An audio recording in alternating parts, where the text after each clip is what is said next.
Good morning, everybody. This is session number 393 of my... Oh, no, it's not. Actually, it's session 4. Just feels like 393.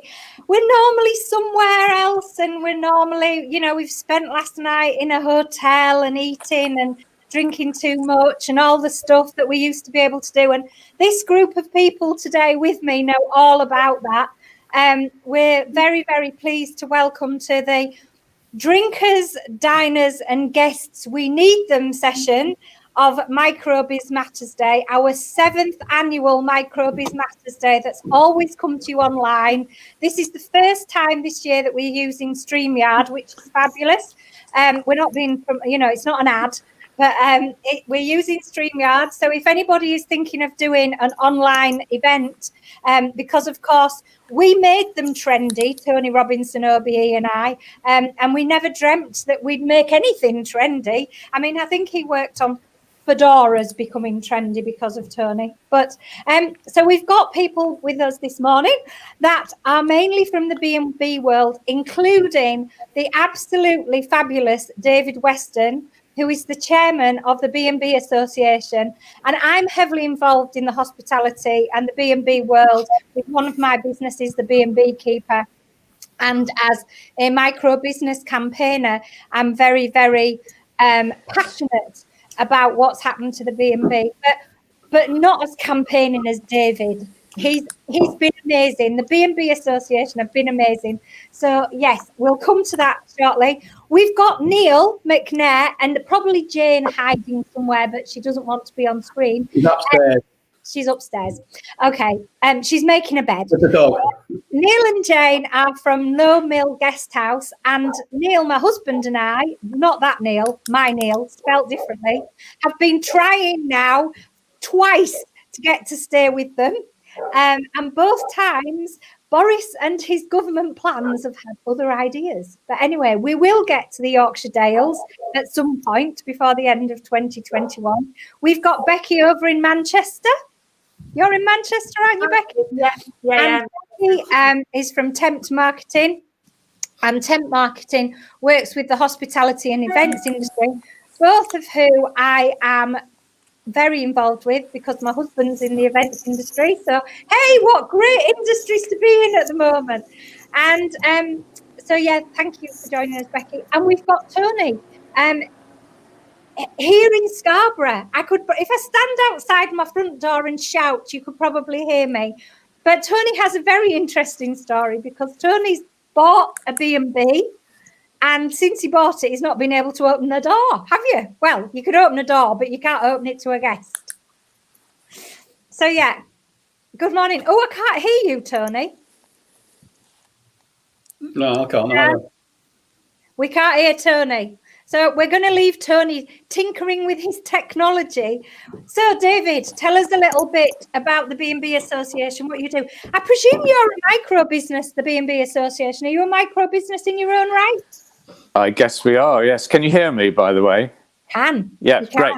Yeah, I guess we are. We're a very small team, and we've been going since about 2005.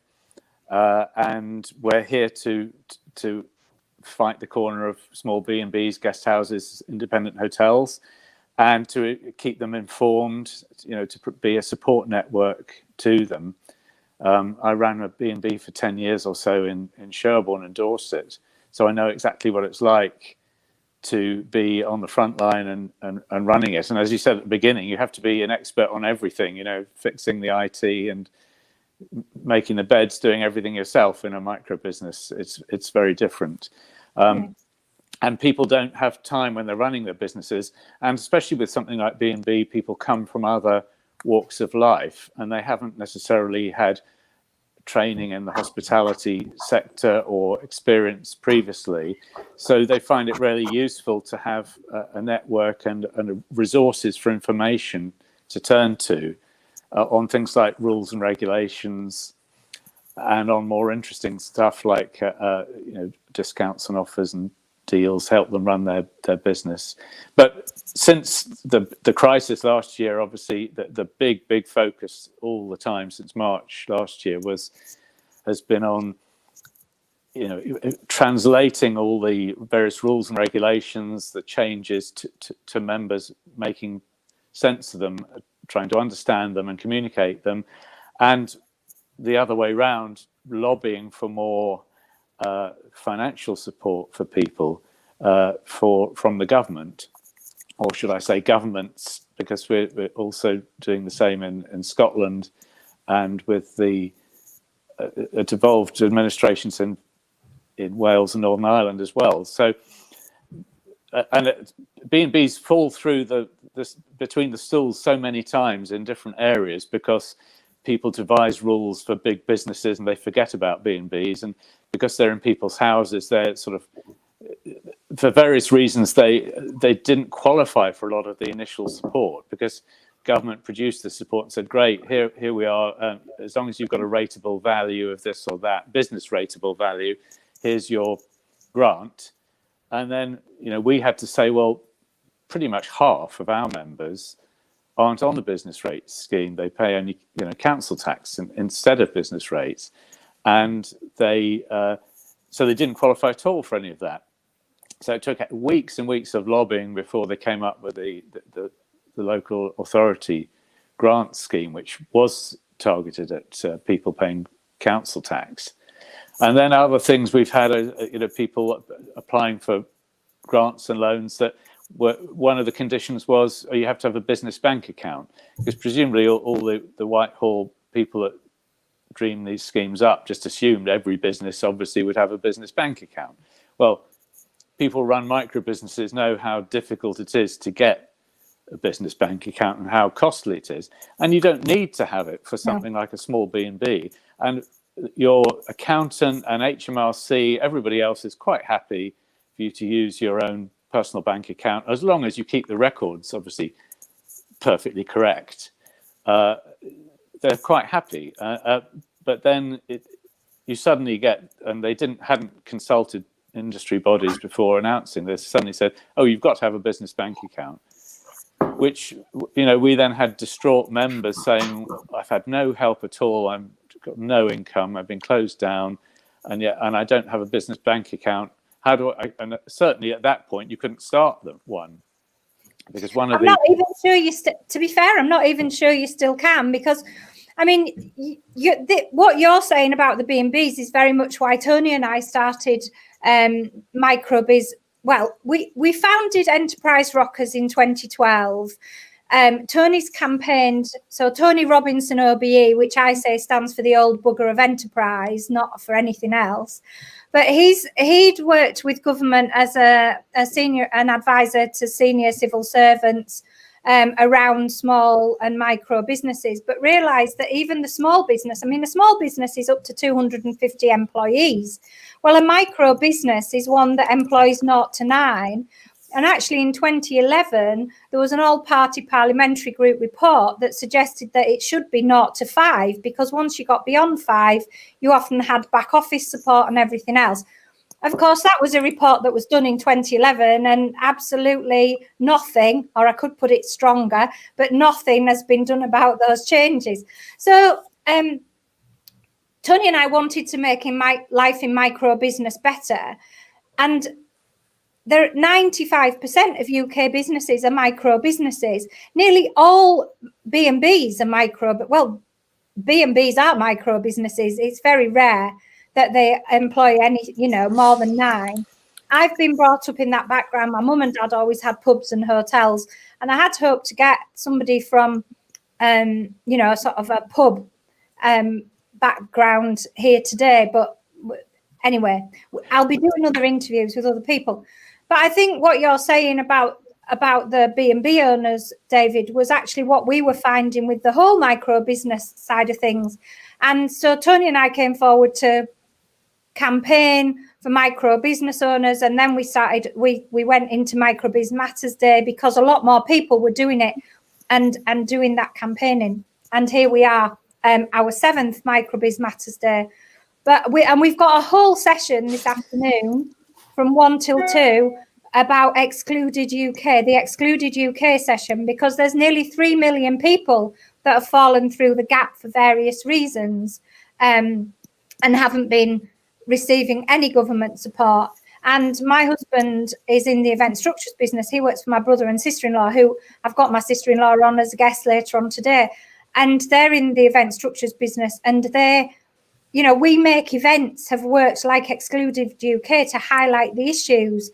And I think the hospitality and the sort of tourism industry and the event industry has been heavily hit. I mean, Neil, how many times have you been open and closed? And also, one of the issues that I know you've had, and also a lot of the B&B owners that I work with have had, is that people from other tiers, like you're in the Yorkshire Dales, so let's be fair, on the 30th of December in the morning, we were still in tier 2.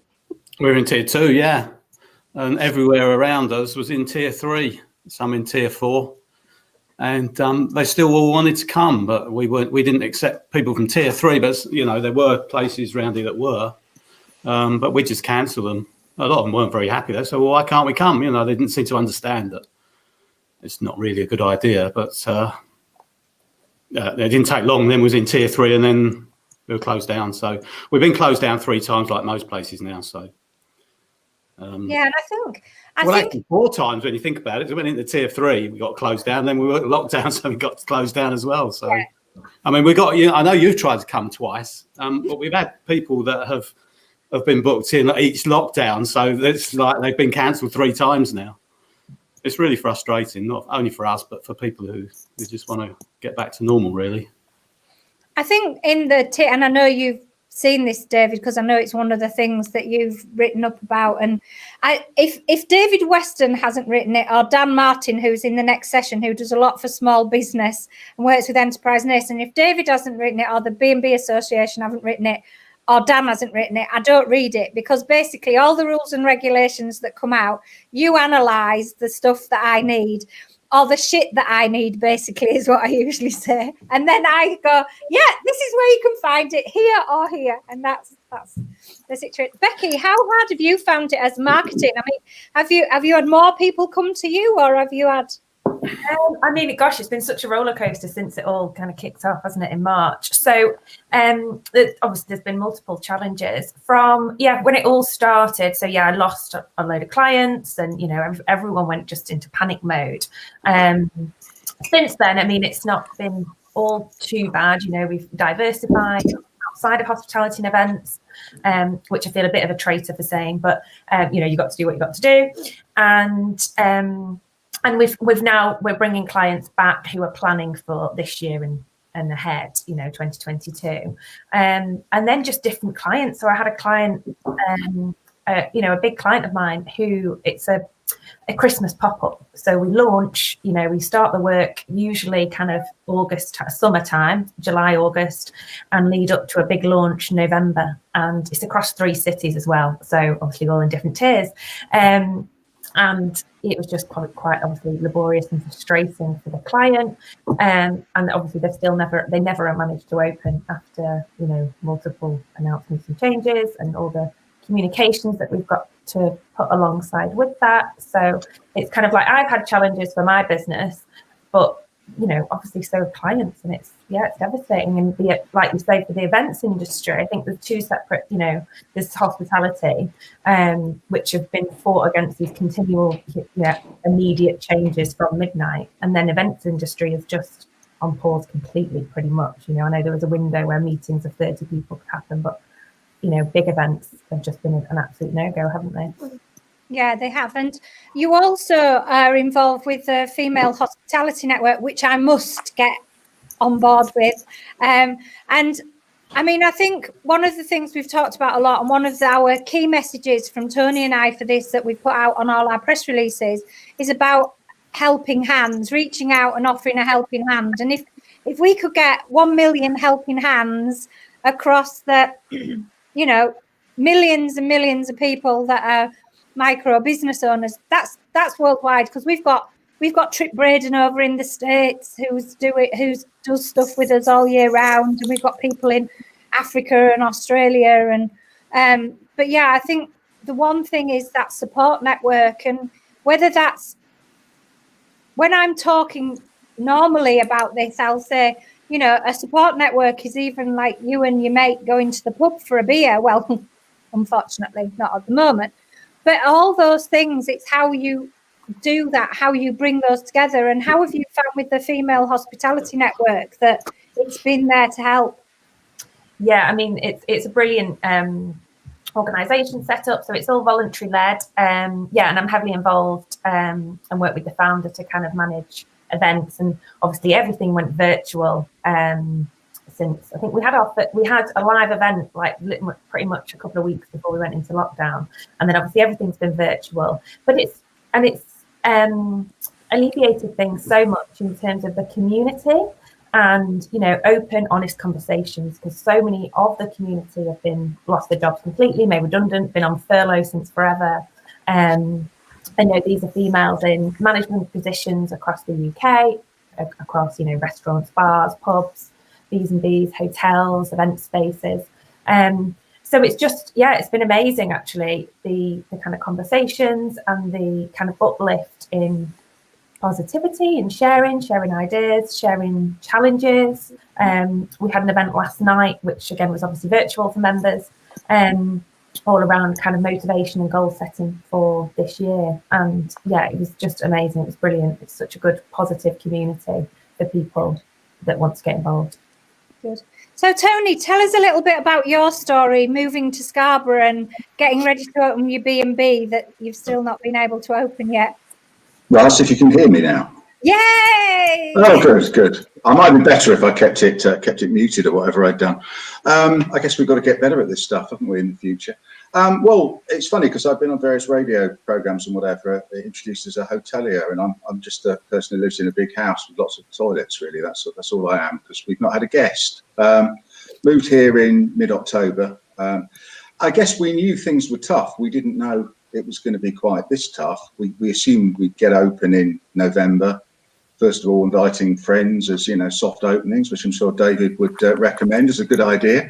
And here we are, sat here in January, and we went out for our daily walk yesterday. We were debating when Wool would be open, and we had a phone call yesterday from a potential guest saying, "When are you opening?" We thought, we wish we knew, but we're guessing the best case scenario might be Easter. The worst case scenario could be back end of the year. Who knows? So we kind of tweaked everything. I mean, the place was ready to go. Actually, we're very lucky, but there's only so much tweaking you can do, you know, sorting all the little nits and nats. You know, we've got a new guest directory we had printed. We tweaked the rooms, bought lots of different things. But at the end of the day, it feels very, very odd. Yeah. And I think, and you didn't come from a B&B background either, did you? You didn't sell one B&B to buy this one. You came from a different business background. Yeah, I had a science and graphics business in Nottingham for 22 years. So I've been in business and basically decided last year I'd had enough of that world. I got asked the question, I think I first went on the local radio a week after I'd arrived, because I'm quite big into babbling dates on social media. So they took interest in me, and I was kind of accused of being completely mad with what we've done. But if I'm honest, would we rather be sat here as the frauds we are, or be sat there with our science and graphics business in Nottingham? And I've got to say, I'd rather be sat here, to be honest, because I'm looking out the window at a rather lovely sea. Well, not that lovely today, but it's still sunny Scarborough in my mind. And thinking I wouldn't like to go back. With the first lockdown, you know, we were there in our science and graphics business. Our biggest customer was the local council. We furloughed staff. You know, we were only at micro business there. We had 8 staff. You know, we were there in the business, not knowing what to do. We were making banners for the NHS just to feel like we had an existence. But it was tough. I mean, luckily the furlough scheme was announced, and we got back then a £10,000 support grant as a limited company with premises, you know, with rateable value.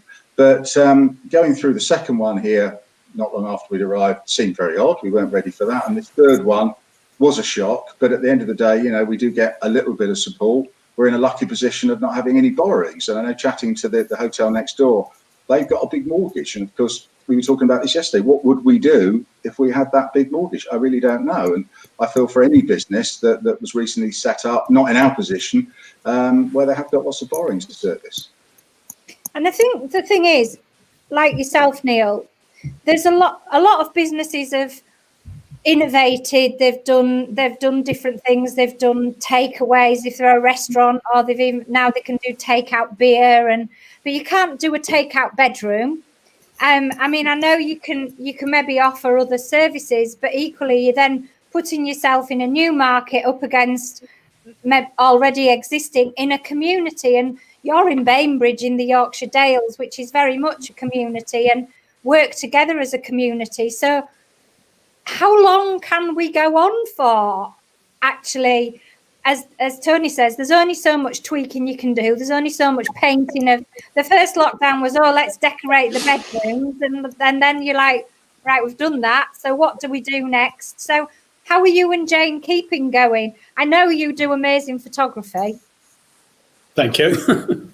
I'm not going to ever go much money out of it, I don't think. I know, it is really good photography. Bobble hat photography, isn't it? Yes, it is. Yeah, thank you. A bit like Tony, I was through the first one. I had loads of work to do because we had floods in February. So we had quite a lot of damage done in our garden area. So we were flooded 4 times in 4 weeks in February, which we thought would be the worst time of year. But then it just got worse after that, really. But so I was doing a lot of work there, doing flood damage and stuff like that. So I was tweaking. And then the second one I was tweaking. To be honest, I'm still tweaking. I'm still doing bits. But you know, what else can we do? Jane's making sort of weird animals at the moment to keep her going. Unfortunately, I haven't got any photos of them at the moment, but I'm just about to do a website for her. So we look forward. And I think this is the other thing, isn't it, David, that a lot of B&B owners have had to diversify, not necessarily putting their businesses online because they were already online to take bookings. And I do think guests have been good where they've said, no, just move me on to the next one. And I mean, we booked with Neil and Jane on a no deposit because you had to sort of go with that, didn't you? Because you wanted to encourage people to do that. Well, we had a lot of trouble when we had to cancel all the first bookings because we'd taken lots of deposits because we used to take like a £50 deposit. So, you know, from every booking, other than the online booking agents, but so we had lots of problems, you know, because obviously giving all those deposits back was a lot of money to fork out. Whereas at the time, you know, we didn't know we were going to get any financial help. So we had to try and keep hold of those bookings and those deposits by transferring to other dates, which pretty much everyone done, apart from a couple of overseas guests who probably wouldn't have been able to come back. So then we went on to no deposit. Like I think most people did, I think. So it's just easier to cancel bookings because you don't have to worry about, you know, releasing funds that you can't afford to release, really. Yeah, and I think that's another issue. And you just touched on briefly on the online booking agents.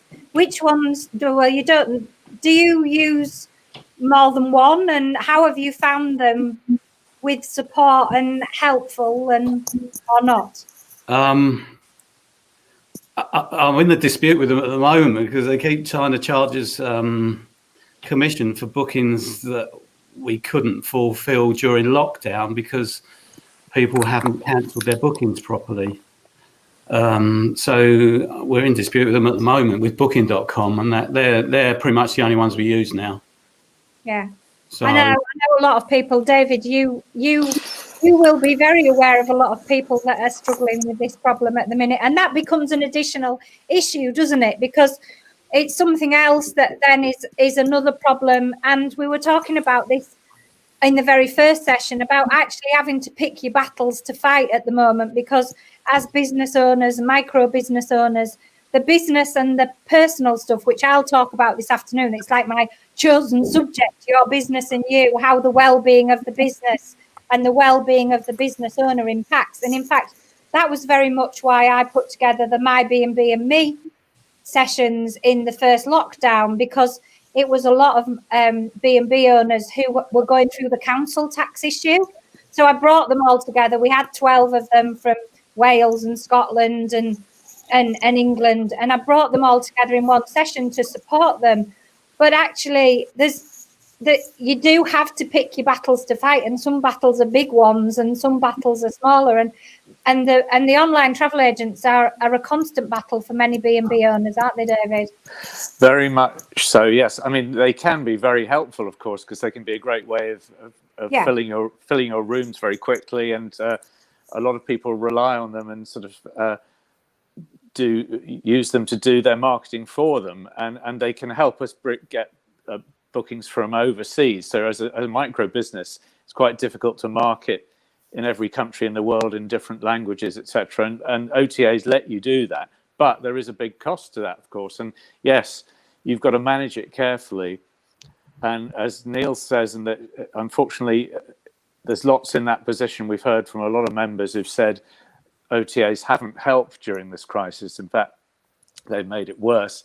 They've not let B&Bs cancel bookings that they don't want to take because people are coming from a tier 4 area or whatever, and they've said no, we're not cancelling it because it's still legal.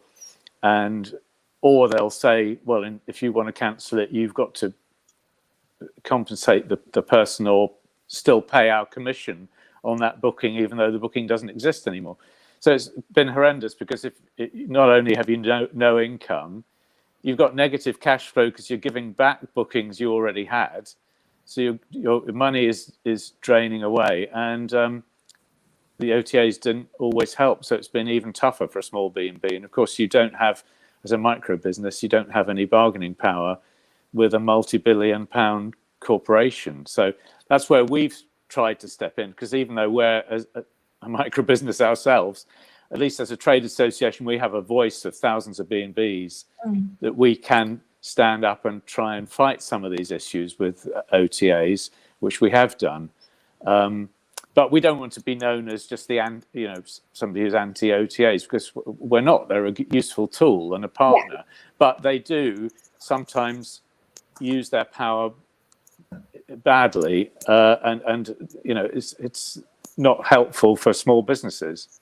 I would like to say something about Expedia here, because we used to use Expedia, but when the VAT rate was dropped down, they automatically dropped our prices down and told us that's what they're selling the rooms for. So they took the 10% off our price. So they were actually selling our rooms 10% less than we sell on our website, but not just for the period of VAT. Throughout the whole of next year, they were selling those rooms at cheaper prices. So we just withdrew our guest house off of Expedia. That's terrible. Yeah. They didn't inform us at all. We sold a room and we couldn't work out why that was so cheap. And when we went on to Expedia, all their prices had been reduced by, was it 10%? The VAT rate went down. It was went down 15%. Yeah. And I think this is the problem as well, because you're so busy. When you run a micro business, you're like a jack of all trades and master of all of them as well. You've got to, because you haven't got your IT department or you haven't got your accounts department being able to check, and you don't always, and you're doing this and you think you'll just I'll put that off and I'll deal with that tomorrow and I'll do this here and there's that. And then it's the season and you're busy doing this and you're off doing that and and oh my goodness, I found an hour I can go to the pub and and all of that stuff. And I always say having a micro business is like having another member of the family, because you've got it there, and it's, it goes with you where you're going. It goes on holiday with you. You roll over on a sunbed and it's staring at you when you don't want it to, all of that stuff. But I do think that it's like so many different sectors. The micro business issues are the same. And I do think what you're saying, Neil, is about the Expedia thing. And the trouble is, if we don't have organisations like the B&B Association, which, as I say, which is where Tony and I started with this informal non-membership organisation. I mean, I think B&B Association membership is worth every single last half a p that you pay, because of what you've proved that yourself. And actually, what I do think, David, and I'm not being paid by David. I just need to make it's very clear. I write in the Luxury B&B magazine every month. I'm their agony aunt, and I'm always saying, the best thing you can do to get advice about this is to join the B&B Association. But I do think there needs to be more and more trade associations that work like you do. But I think the fact that you are a micro business yourself, David, as an organisation, it's like Becky with the marketing. You get it. You get that the issues because you understand that government and big business are trying to do X and you are having to do Y, because still in your business you're having to do the same thing, even if it's not the same as Neil is doing. Or Tony, what are you using? What platforms are you using to get guests through? I mean, how are you attracting guests?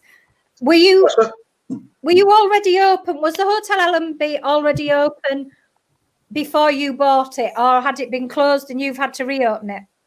It was closed this year because the previous owners, one of them had health issues, so they just didn't open. So it was here mothballed, effectively, ready to go.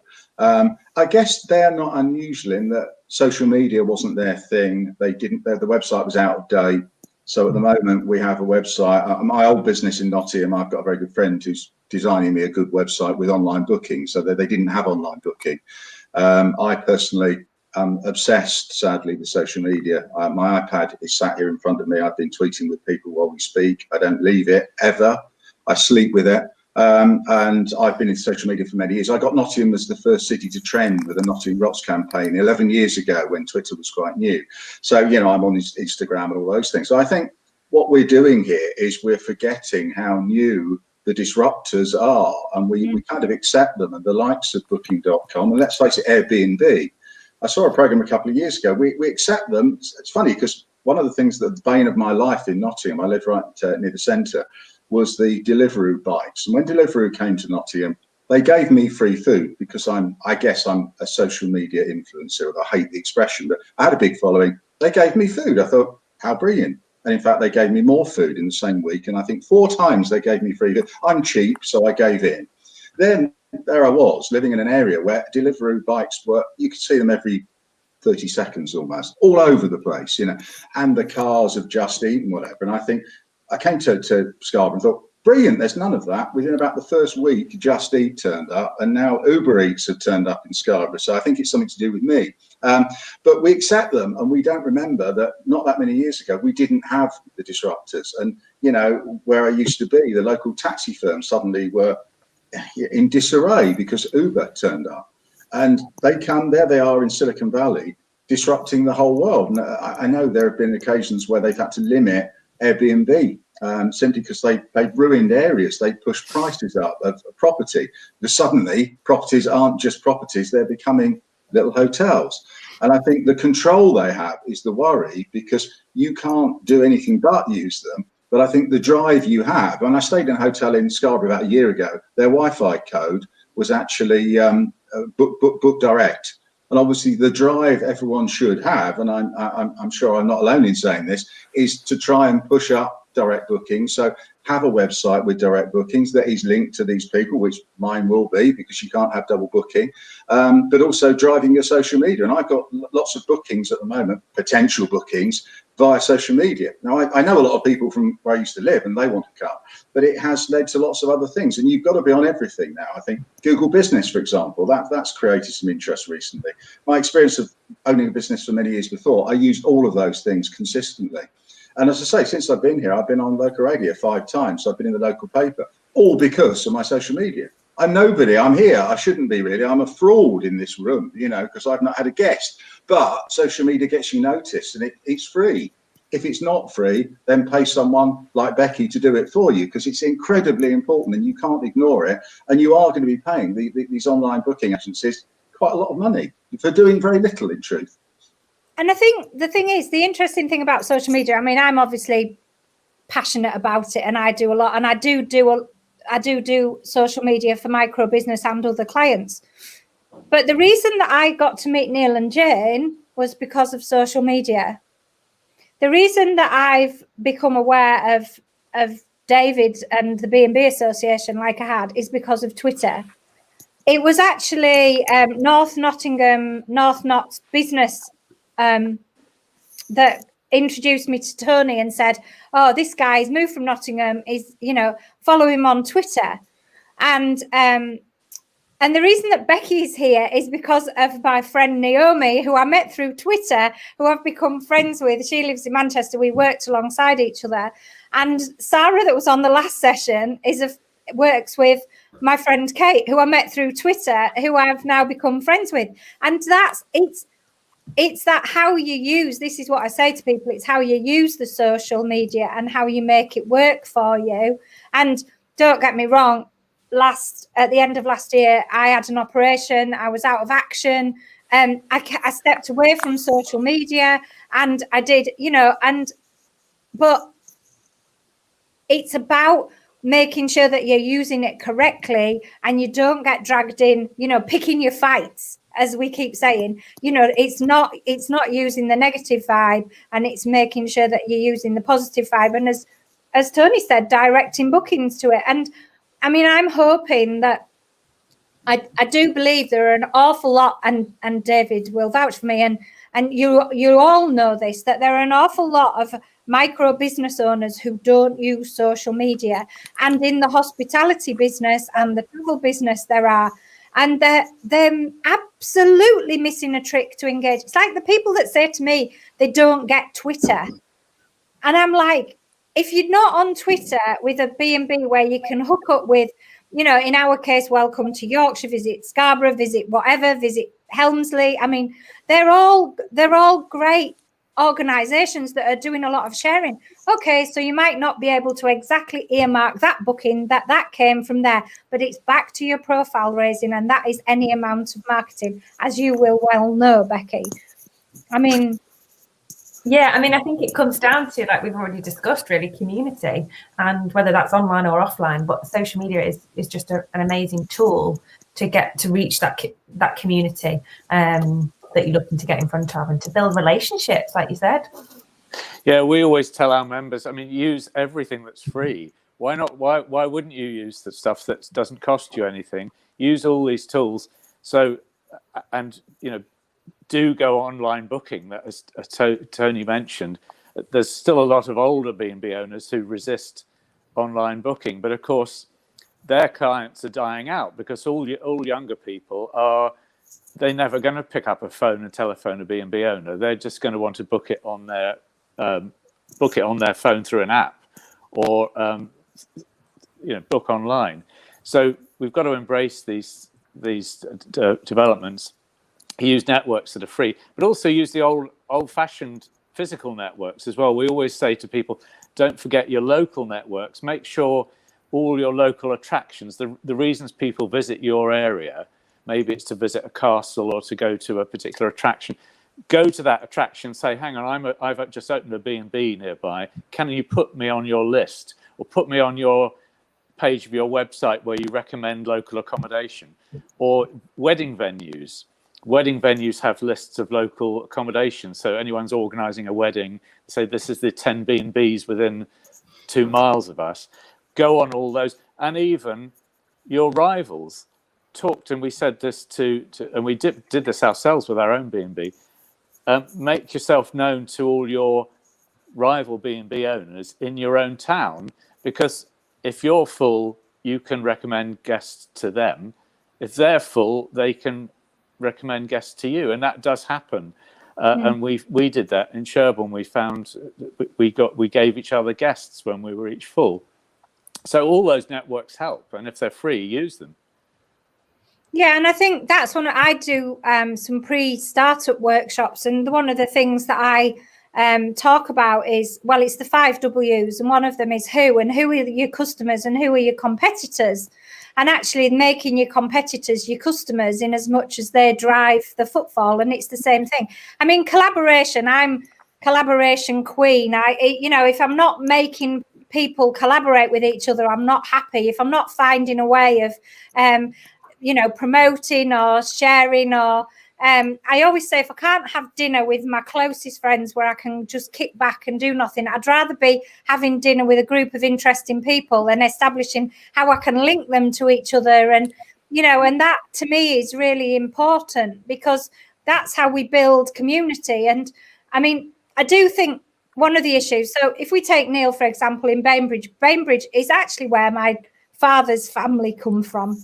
And My mum's not even sure if some great uncle Fred or whoever didn't used to live at Low Mill Guest House. Anyway, that's another story. But when you look at very small communities like that and look at some of the issues we've had around COVID, it's actually you want to collaborate with them, but you want also to make them understand about your business. So, you know, suddenly the person that doesn't have any involvement with the tourism industry is saying, no, we don't want those strangers in our village, and they'll be bringing them nasty bugs with them, and by the heck, we don't want them. And they're there with the pitchforks at the entrance at the sign that says, welcome to Bainbridge.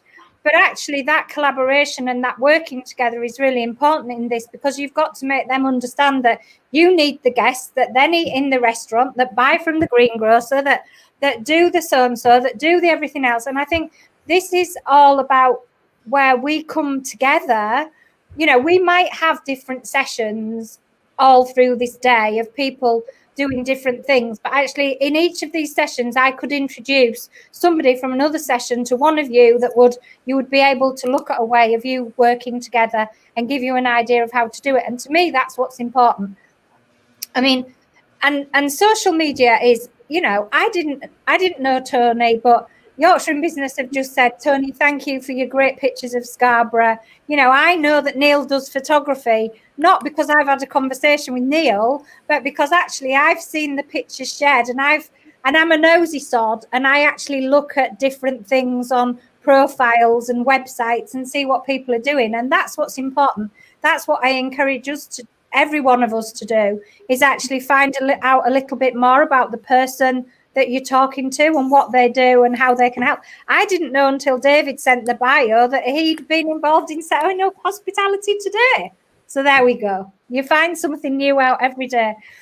What has been your biggest challenge, David, in 2020, and what positives, apart from keeping up with rules and regulations? I'll let you have that one though. And positives in what we can take into 2021. Wow. Well, there's been a hell of a lot of challenges in 2020. I suppose the main ones were lobbying government to try and fill in the gaps and trying to help micro businesses that weren't helped before, because it's just difficult dealing with government generally. We've learned a lot about it over the years, and we learnt much more in the last year. But so that was probably the biggest challenge, and we've had a few wins with it. But the biggest positive, you asked for positives, and there are a few. And because of the crisis, I mean, I'm a member of a thing called the Tourism Industry Council with a lot of my other colleagues who run other trade associations. So every sector of tourism, there's about 25 of us, is round that table, and it normally is a physical table. The tourism minister chairs it.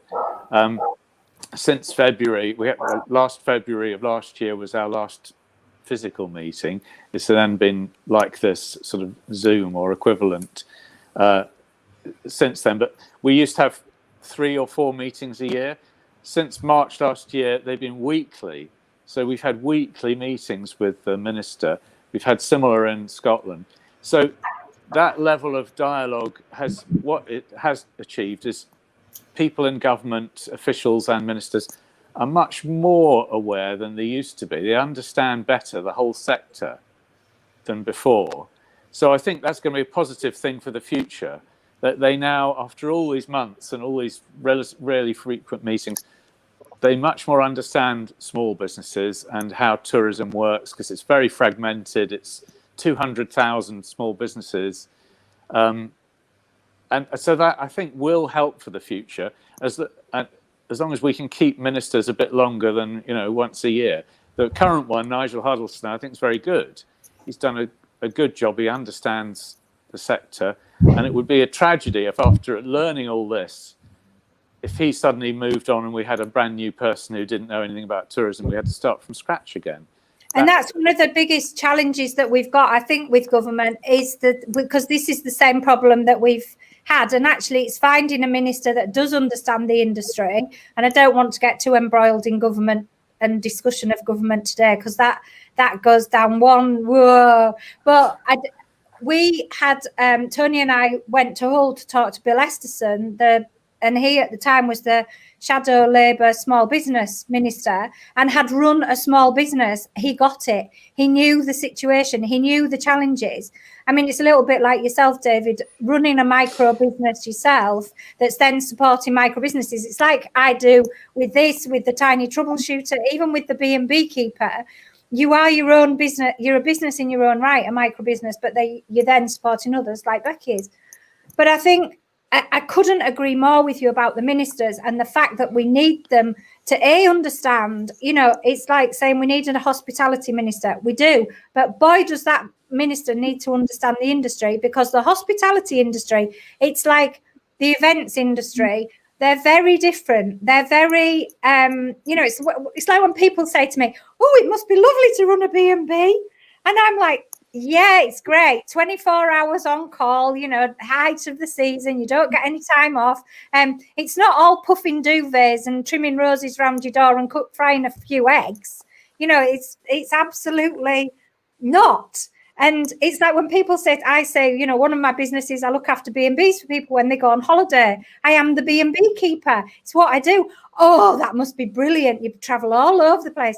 Oh, yeah, I'm on call 24/7, but I understand the impact of that. My parents had pubs. My parents had hotel. I get it. I've been brought up in the industry. You've got to have an understanding of it.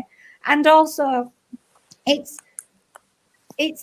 getting that into government, which unfortunately is less and less, because more and more ministers are actually professional politicians, and this is where the problem starts. But that is a whole nother hour of discussion in a whole nother session on a whole other day. Tony, what have been your biggest learnings from 2020, and what are you looking forward to taking into 2021? And what advice, apart from be on social media, would you give micro business owners in the hospitality, travel and tourism, micro business sectors? Well, I have to say one challenge I've had was trying to eat at every single restaurant in Scarborough. So this isn't all easy, as you say. It's a 24/7 business. I've managed 18 so far. And coming back to what, it's not bad, is it? What David was saying about sort of befriending people, I guess, I found Scarborough's been very welcoming, even despite the fact I originate from London. They've let me off, which is surprising. But it has been important. There's a pub over the road from us with 3 rooms. They were on 4 in a bed as well. They're quite famous. And we obviously went to the pub as we had to again as research. And they said, we're always full, we'll send them over to you. So those little things matter about making those links. But I think the thing I would say is I had lots of time to plan this. We planned it. It was a year to the day when we moved in from our first visit to Scarborough, when we just said, we don't want this business in Nottingham anymore. We want to, time's running out. Let's do something different. And therefore I had a year. I mean, I'm running various other social media accounts in Scarborough as well, planning what we wanted to do. I think so many businesses, it was interesting when we were buying the hotel, so many businesses didn't seem to have any sort of grasp on their finances. They hadn't actually got a breakdown of what it costs to rent a room. It just it just works out. Well, I'm afraid I once worked for a large international oil company, so I come from a big company background. And the idea of not costing things was completely bizarre. But all the questions like, where were you going to source your breakfast stuff? We wanted to source that locally. So we made all those decisions. We've watched every episode of 4 in a Bed, The Hotel Inspector, Kitchen Nightmares, you name it, we've watched it. And I tell you what, we can joke about it, but it is good research. You hear what people think. I am big into Twitter. I'm famed now for my polls. I ask people about what they want for their breakfast and all these different things, and that's actually interesting. It's a bit of fun. Everyone's bored. I get normally hundreds of people respond because they're sat at home bored with how they want their eggs fried, fried or boiled, or, do you like hash browns?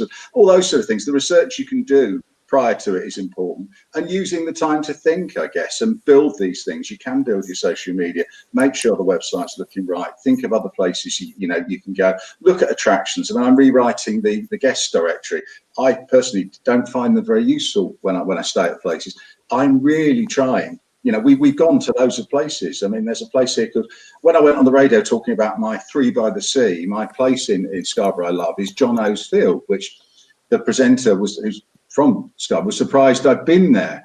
But when we moved in, there was a local student raising money for a trip, and she's come up with this 50 things to do in Scarborough. You pay £10 for it. It's a scratch card, so you scratch off everything you've done. And in fact, my wife, Paula, has managed to even do the Going in the Sea. That I thought was overly committed. She was doing that in October. But it had all these different things, and John O's Field was on there. And it's got the most amazing view of Scarborough, in my view. I don't know what you think, Tina, but I think it's a lovely view from there. It is lovely. It's really lovely. Beautiful. And lots of things on there we didn't know. And there we are, not local, but feeling like we do know what we're doing about Scarborough, so we can tell our guests. Yeah. And I do think that's important. Neil, what about you? What is your learning from 2020 and what are you going to take into 2021? You haven't got a microphone. We can't hear you. You've turned your mic off. I'm sorry, I turned it off because the dog was barking. I could hear the dog. Barking again now. What it's all about. Here's my voice. What have I learned from 2020? I think that we've both learned, me and Jane, that this house is too big for just the two of us, without any guests in it. And we've also learned what it's going to look like when we retire, I think. So, is that a good thing or a bad thing? Are she's I get bored very easily. Right. I get bored very easily. I have to be doing things. So, I don't think I'm ready to retire just yet. I don't think I'll ever retire. I'm not sure I will. I'll be dodgering around here with a walking stick, still inviting guests in, I think. But, Becky, what about you? So in terms of like learning and positives, I think it's the biggest thing has been the resilience and the, how agile people have been in hospitality and events and everything that we've been faced with and thrown at us. Everyone's just kind of gone back all guns blazing. And it's made me realise I absolutely love the industry, the people in it, the conversations that we have, selling, marketing, talking about running experiences is absolutely where I want to be personally, what I want to get back to. And obviously at the moment that's virtual, which will have to be for now, but real live experiences is what people crave.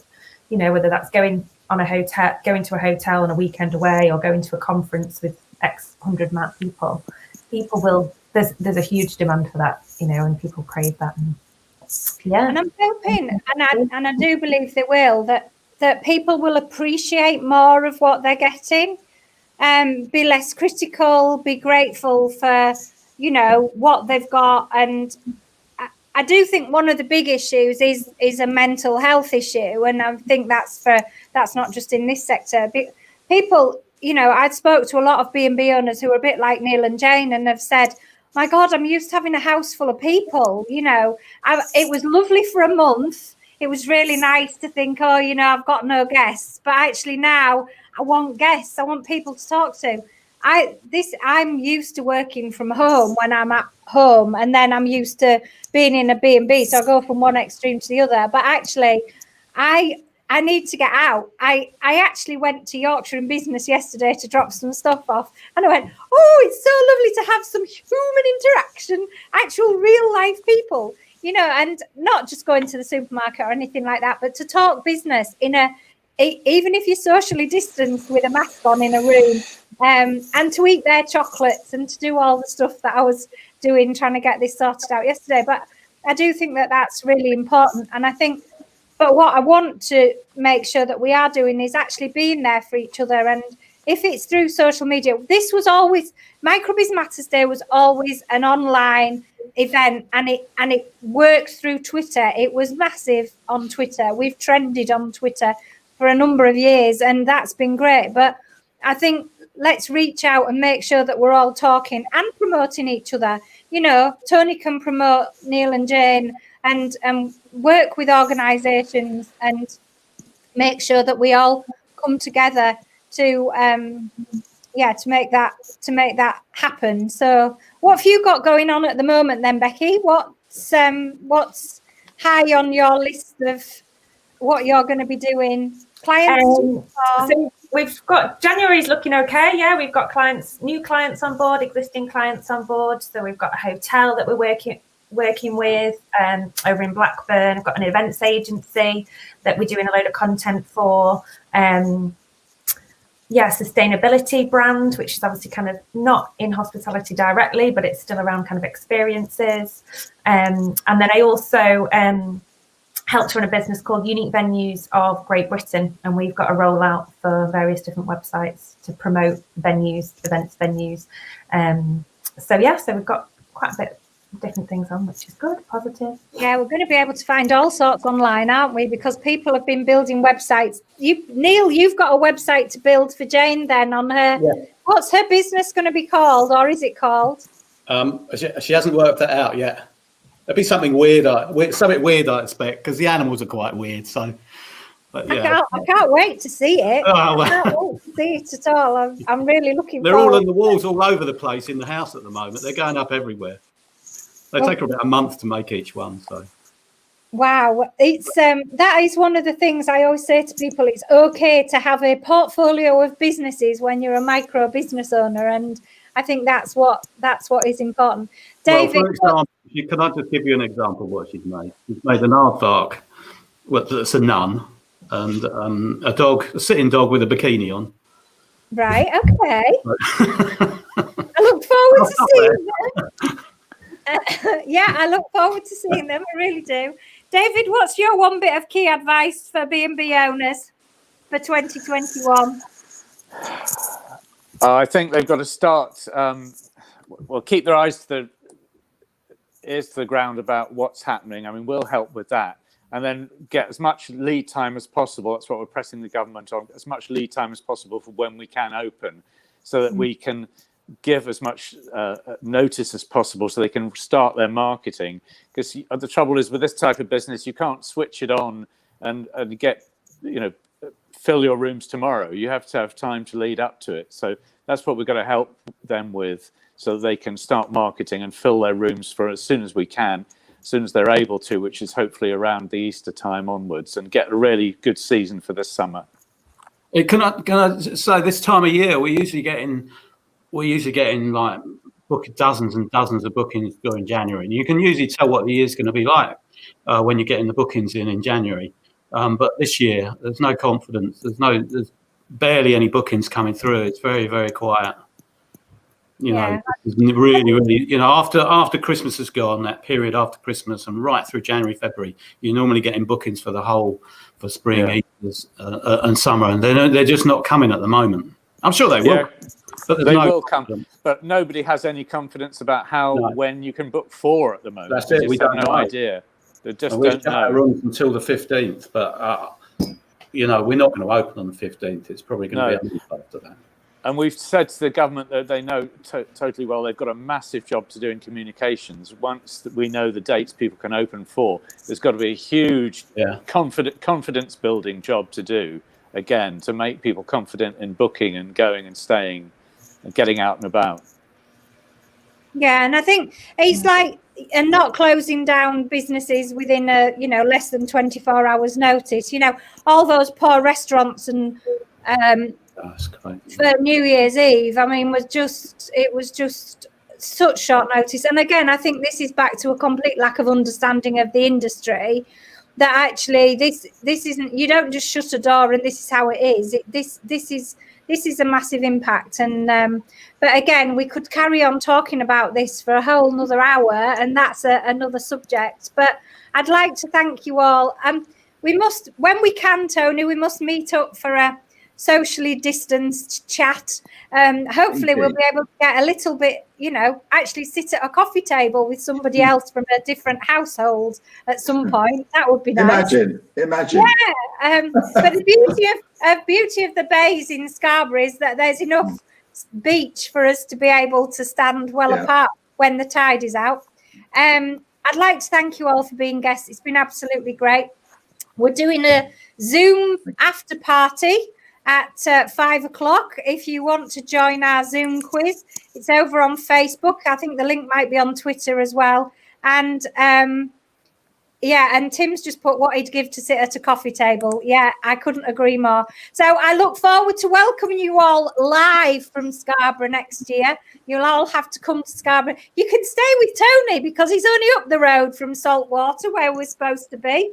And we can enjoy sharing some Scarborough hospitality with you because and I want to wish you all the best of luck for 2021. And thank you so much for being our guests. You've been amazing.